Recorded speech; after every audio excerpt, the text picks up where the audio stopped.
Welcome to this explainer. Today we're doing something really fascinating. We're going to be unpacking a complex, centuries-old geopolitical history, pulling directly from our source material to look at Cambodia and the broader Indo-Chinese Federation. We're talking deep historical ties, overarching colonial structures, and the massive ideological shifts that totally redefine this landscape. Okay, let's dive into this. Consider the 1595 Van Langren map. It's an incredible piece of early European cartography, right? Centuries before modern borders were ever rigidly drawn up, this abstract, kind of loosely outlined space was exactly how European powers mapped out the Indo-Chinese Peninsula. It was a region viewed mostly through the lens of early trade ambitions, which, set the stage for literal centuries of outside intervention. Here's our roadmap so you know exactly where we're headed today.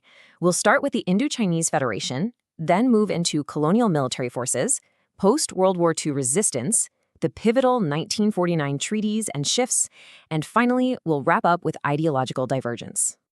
All right, moving right along to Section 1, the Indo-Chinese Federation. On November 11, 1887, French colonial authorities officially established the Union Indo-Chinoise. Their primary goal here was strict administrative consolidation. Essentially, they merged Tonkin, Annam, Cochinchina, and Cambodia into a single administrative bloc. By doing this, they effectively erased long-standing national borders, just to centralize power and extract resources more efficiently. Now contrast that colonial blending with the outline of modern unified Vietnam. Under the Union Indo-Chinoise, this exact geographic area was actually chopped up into Tonkin, Annam, and Cochinchina, and then blended right in with Cambodia. So seeing today's unified reality really highlights just how dramatically those colonial borders sought to completely rewrite the map of Southeast Asia. That brings us to Section 2, Colonial Military Forces. And this brilliantly illustrates how those merged territories were actually controlled on the ground. You had two primary colonial forces, the Tirailleurs Rouges, which acted as the main infantry, and the Garde Indo-Chinoise. It's a really vivid, practical detail from history.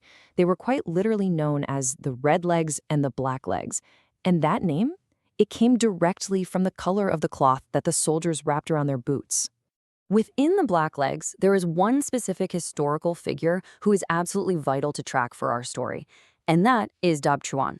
While his career began right inside this colonial structure, the military experience he gained here would eventually position him to play a massively disruptive role in the resistance movements that were about to kick off.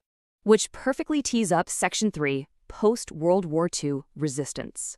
So things move incredibly fast here. In 1945, the sudden power vacuum left by the Japanese surrender sparks the Vietnamese August Revolution and the rapid rise of the Viet Minh. Then, fast forward to September 1949, and that former colonial soldier we just mentioned, Chuan, he makes a huge tactical pivot and actually joins forces with Cambodian politician Sambaur.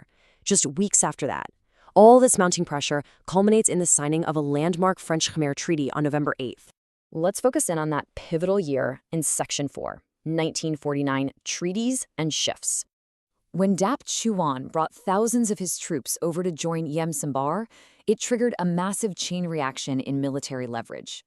This sudden, large-scale consolidation of power caused French colonial authorities to completely lose trust in Sambaur's administration. So, to try and stabilize the situation, the king initiated entirely new direct negotiations with the French. And it was this exact sequence of diplomacy that led straight to the November 1949 treaty, officially recognizing the Cambodian constitution. But here is where things get really interesting. Both Vietnam and Cambodia were fighting against the exact same overarching colonial structures, right? Yet their internal movements started looking drastically different.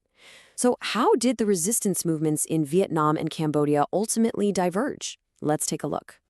This brings us to our final section, Section 5, Ideological Divergence. So the crucial point is that there was a fundamental ideological split between these two neighbors. Based on the source text, in Vietnam, the movement was a dual struggle. They were simultaneously fighting for national independence against foreign powers while also waging an internal class struggle. In Cambodia, however, the movement evolved strictly into a class struggle. And what's unique is that it wasn't a broad grassroots uprising, it was spearheaded almost entirely by a highly educated group of intellectuals. The specific figures named in the source text representing this intellectual class include Q Sampan, Ing Sari, and Saloth Sar. These individuals applied strict theoretical frameworks directly to the Cambodian context. This ended up shaping a revolution that was fundamentally, ideologically different in its roots from the one unfolding right next door in Vietnam. By tracing this history step by step, from the erasure of borders way back in 1887, through the divided colonial militaries, to the post-war treaties and this eventual severe ideological split, we can really see how decisions made over decades compound into massive historical shifts. Which leaves us with one final profound question to consider. What were the long-term consequences of these diverging ideological paths? Thanks for joining me for this explainer. I hope you found it as fascinating as I did.